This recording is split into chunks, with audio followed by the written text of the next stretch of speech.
रिश्ता दिल से दिल का तो प्यार का जिंदा है हमी से नाम प्यार का रिश्ता दिल से दिल के तो प्यार का जिंदा है हमी से नाम प्यार का कि मर के भी किसी को याद आएंगे किसी के आसमां में मुस्कुराएंगे कहीं न भूल हर कली से बार बार जीना इसी का नाम है किसी की मुस्कुराहटों पे हो निशान किसी का दर्द मिल सके तो ले उधार किसी के वास्ते हो तेरे दिल में प्यार जीना इसी का नाम है जीना इसी का नाम है जीना इसी का नाम है थैंक यू હાલનો શતાબ્દી મહોત્સવ યાદ આવે છે જય આદિનાથ કોઈએ મને આખું દેરાસર દેખાડ્યું હતું એ ભાઈ પણ આવ્યા છે નામ યાદ નથી પણ એમની પણ ખૂબ ખૂબ અનુમોદના હવે સૌથી પહેલા અહીંયા એક ગીત લઉં છું એની વચ્ચે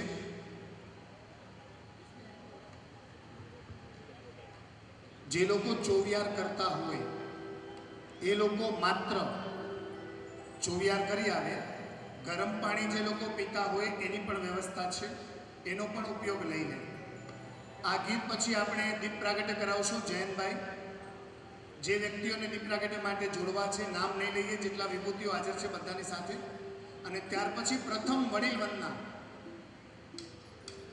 આ ઈચ્છાથી મંડળની કે સ્થાપના કરીએ છીએ તો પહેલું નામ વડીલોનું તો એ કરાવશો તો આ બહુ સરસ ગીત છે કોટી વૃક્ષ અભિયાન એટલે પણ બીજણા સજીવ ખેતી એટલે પણ બીજણા વધારે ને વધારે નમજા ઝાડ એટલે પણ બીજણા અને બહુ સુંદર વાત કરું પાણી બચાવવાની શરૂઆત થઈને તો ખેત તલાવડીનો પણ વિકાસ જોવા મળે તો આપણા બીજણામાં એ પણ વ્યવસ્થા આપણને વાડીઓમાં જોવા મળે છે કચ્છની જૂની સંસ્કૃતિ એ છે કે ઘરમાં નળ નહોતા એટલે રોજ જોગિંગ થતી હતી અને ગુજરાતની સંસ્કૃતિ છે કે હાથમાં હાથ નાખીને પ્રેમ નહોતો થતો તોય લગ્નના 50 વર્ષ લોકો ઉજવે છે આજે હાથમાં હાથ નાખીને પ્રેમ થાય છે પણ 6 મહિના પછી વાંધો વચકો આવીને કેટલાય છૂટાછેડા થાય છે એનું શું કારણ છે ખબર છે પહેલાં જો પ્રેમ આવે ને નદી જે કિનારે ધીંદોવો દરિયે જે કિનારે ધીંદોવો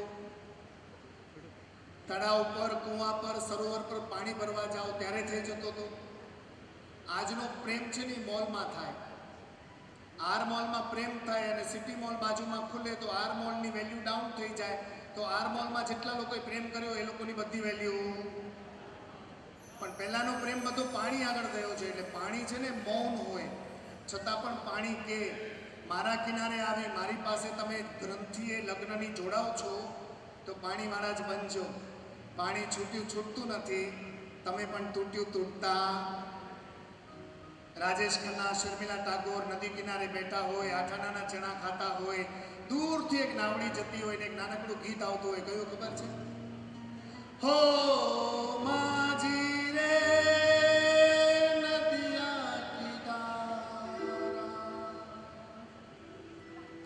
એ ગીતમાં આજે પણ પ્રેમ થાય હવેના ગીતમાં પ્રેમ નથી તમે ગુજરાતી સુગમના કેટલા પણ ગીતો જુઓ એ બધા ગીતોમાં પાણી પાણી ને પાણી જ છે પરિતા એક ઝલક આપીએ ચારમી આવી જાય એક ઝલક આપું છું કારણ કે આટલા બધા ગીતો ગાવા માટે તો સમય નથી વિપુલ આવી જાય બધા ગુજરાતી ગીતોમાં મેક્સિમમ ગીતોમાં પાણી છે હું તમને એક લાઈન આપું છું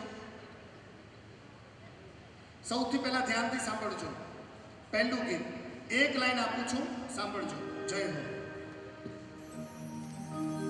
कितने जाता जोई बनखटनी वाटे मारू मन मोही गयो ए तारा रूपाड़ा गोरा गोरा घाटे मारू मन मोही गयो मारू मन मोही गयो मारू मन मोही गयो એ તને આ એક ગીત હવે બીજું સાંભળો, બધા ગીતમાં પ્રેમ છે પણ પાણી છે. હો રાજ રે રાવડીના પાણી ભરવા ગયા તા, મને કેર કાંટો વાગ્યો રે, મને કેર કાંટો વાગ્યો. આ એક ગીત થયું. હવે હજી એક ગીત.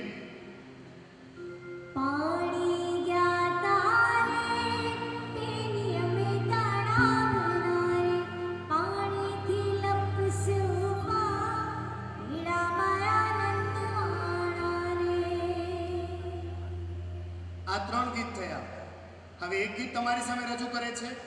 ન્યૂ કમર સિંગર છે, જોરદાર ફોર્સ છે, ગુંદાલા એનું ગામ છે, 4મી સત્રા એનું નામ છે.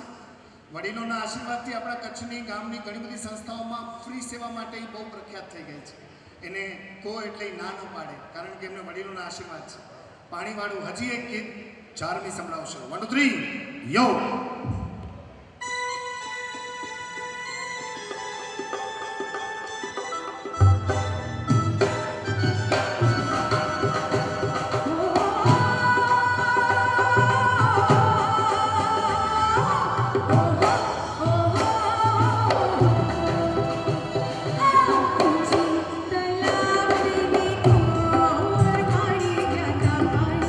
ભરનારે જોયો સારું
સિનિયર સિટીઝન ભેગા થાય બોરીવલીમાં. બોરીવલીના માજીને આ આયોજન ઉપાડેલું. 5000 થી 6000 સિનિયર સિટીઝન ભેગા થયા હતા અને તે જ વખતે વોટ્સઅપ પર મેં કચ્છી ગ્રુપ લોન્ચ કરેલો, ઓનલી આર્ટિસ્ટ કચ્છી આર્ટિસ્ટ, જેનો એડમિન બનવાની જવાબદારી મેં લીધી. અમારા પર રિસ્પોન્સિબિલિટી આવી, ઉત્તમભાઈ બધા કલાકારોને લાવો. હું 150 કચ્છી કલાકારને 4 કલાક વડીલોની એન્જોયમેન્ટ માટે લઈ ગયો હતો અને એક યાદગાર કાર્યક્રમ આપેલો. 20 વર્ષમાં પહેલી વાર 150 કચ્છી કલાકાર બોરીવલીના કચ્છી ગ્રાઉન્ડના સ્ટેજ પર હતા. નો ચાર્જ, ટોટલી ફ્રી. સમાજ જ્યારે કંઈક સારું કરતું હોય તો કોઈ એક આંગળી ચીંધે ને કે ભાઈ તમારા કચ્છી કલાકારો ભેગા થાવ તો બધા તૈયાર છે. કચ્છી કલાકારોને પૂછવામાં આવ્યું કે તમે બધા ભેગા શું કામ થયા, એનું કારણ. જવાબ શું હતો ખબર છે? 2-3 કલાકારો બહુ સરસ બોલ્યા કે કચ્છી કલાકારો કચ્છીઓ થકી ઉપર આવ્યા છે. કચ્છી કલાકાર માટે, સમાજ માટે દોડવું પડશે તો એ કલાકાર દોડશે, પણ શરત એક જ, કોઈના પણ ઘરે પ્રસંગ હોય, કોઈને પણ બોલાવો, લતા મંગેશકર કે આશા ભોસલે, કોઈને પણ બોલાવો, પણ તમારો આયોજક અને ઓર્ગેનાઇઝર કચ્છી કલાકાર જ હોવો જોઈએ. એના નેતૃત્વ હેઠળ તમે કોઈને પણ બોલાવો તો કચ્છી કલાકાર તમારા માટે છે. આપણે આ ઇતર કાસ્ટના કલાકારોને બોલાવતા હોઈએ, મોસ્ટ વેલકમ, પણ એ બોલાવવાવાળો એક કચ્છી કલાકાર હોવો છે. બસ આ એક વિનંતી સાથે કચ્છી કલાકારોનો ભક્કો છે. હવે હું વિનંતી કરીશ, જયંતભાઈ જે નામ આવ્યા છે અમારા, મુલેશભાઈ અહીંયાથી બોલશે, તો એ બધા નામ સાથે હું વિનંતી કરીશ દીપ પ્રાગટ્ય માટે લોકો ઉપર આવશે. તો સૌથી પહેલાં અમે નામ લઈએ છીએ, એ જ વિભૂતિઓ સ્ટેજ પર પધારશે, દીપ પ્રાગટ્યમાં અમારી સાથે જોડાઈ જશે. તો સૌથી પહેલાં આપણે નામ લઈએ છીએ. બધાને જય જિનેન્દ્ર. હું મારા કાર્યકર્તા બધા મિત્રોને કહીશ, હું જેના જેના નામ બોલું એક એક કાર્યકર્તા એમને સ્ટેજ પર લઈ આવશે.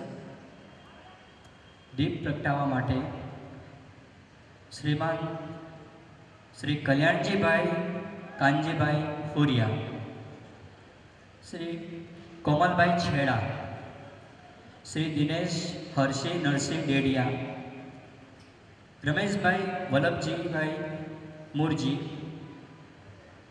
પ્રવીણભાઈ બોગરી, શ્રી મૂલચંદભાઈ સાવલા, શ્રી મનોજભાઈ ગड्ढा. સર્વેલો દીપ પ્રગટાવવા માટે ઉપર આવી જજો. દીપ જ્યારે પ્રગટે ત્યારે તાળીઓનો ગડગડાટ હોવો જોઈએ. આ આપણા ગામનો પ્રોગ્રામ છે. બે ઘડી આપણે બધા જ પોતાના સ્થાન પર ઊભા થશું દીપ પ્રાગટ્ય માટે. સરજી, દીપમાં જેટલી પણ વાટ છે, આપ બધાનો હાથનો સ્પર્શ થઈ જાય એકબીજાને, આટલી વિનંતી છે. જયંતભાઈ બધા જ ભેગા થઈને દીપ પ્રાગટ્ય માટે એમને આગળ કરજો, પધારજો. શરૂઆત એક કરે અને હાથ બધાનો લાગે, કારણ કે અંધારામાં રોશની આપવાનું કામ એ જ ભારતની આર્ય સંસ્કૃતિ છે. ज्योत से ज्योत जलाते चलो, ज्योत से ज्योत जलाते चलो, प्रेम की गंगा बहाते चलो, प्रेम की गंगा बहाते चलो, राम आए जो दीन दुखी, राम आए जो दीन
એકદમ સ્માઇલી ફેસ આપજો. તમારી જે મીટિંગ હોય એનું ટેન્શન અહીંયા નહીં આપતા આજે અમને. થેન્ક યુ, કારણ કે બીજણાને ઘણો સમય આપજો એવી અમારી વિનંતી છે. થેન્ક યુ મનોજભાઈ, ગમનભાઈ, બધા જ કાર્યકર્તાઓનો ખૂબ ખૂબ આભાર. Thank you so much. જેનું નામ લેવા જાઉં છું એમને અહીંયા ઇન્વાઇટ કરું છું. સૌપ્રથમ નાનકડી વાત તમારી સાથે હું શેર કરીશ. બહુ ઓછા લોકોએ કર્યું હશે જીવનમાં એવું કાર્ય આપણે અહીંયા કરવા જઈએ છીએ. આજે વડીલ વંદનાથી આ મંડળની સ્થાપના કરવાની છે, તો લગભગ 70 વર્ષ કે એની ઉપરના જેટલા વડીલો છે એમના આજે ચરણનું પક્ષાલ કરી, એમનું તિલક કરી અને એમની સન્માન કરવાની ભાવના છે. કોણ કરશે? મંડળ નહીં, એમના જ સંતાન. તમારા મમ્મી પપ્પાનું જાહેરમાં તમારે જ સન્માન કરવાનું છે. શું કામ ખબર છે? આપણે 17-18 વર્ષના હોઈએ ને ત્યાં સુધી આપણી બધી ચીજોની સાચવણી કરે એ આપણા મમ્મી પપ્પા. મા બાપ 17 થી 18 વર્ષ આપે છે લાઈફમાં પોતાના સંતાનને. એમાં પણ દીકરાનું એસએસસીનું રિઝલ્ટ લાગતા કોલેજના ફોર્મ ભરવાની ચપ્પલ ઘસવી, દીકરોએ કે દીકરી એને પરણાવવા માટે ચપ્પલ ઘસવી, જોબ પર નોકરી પર કામ પર લગાડવા માટે ચપ્પલ ઘસવી, અને પોતાના હાથમાં કોઈ દિવસ પણ એપલ 5 ન આવ્યું હોય કે 6 ન આવ્યું હોય, પણ મારા દીકરાના હાથમાં એપલ 7 સુધી આવી જાય ફોન, એની તાકાત આપતી. આજે પણ જોજો, તમારા ઘરે જેટલા પણ વડીલો હશે એ જૂની સોનાની બંગડીમાં, જૂના ચાંદાના પેકેટમાં અને જૂની કેટલીક ઘડિયાળોમાં પોતાની જિંદગી જીવી રહ્યા હશે. આપણે ત્યાં તો દર 6 મહિને મોબાઈલ બદલાય છે. એ લોકોનો પરિગ્રહ ઓછો થઈ ગયો છે અને આપણો વધી ગયો છે.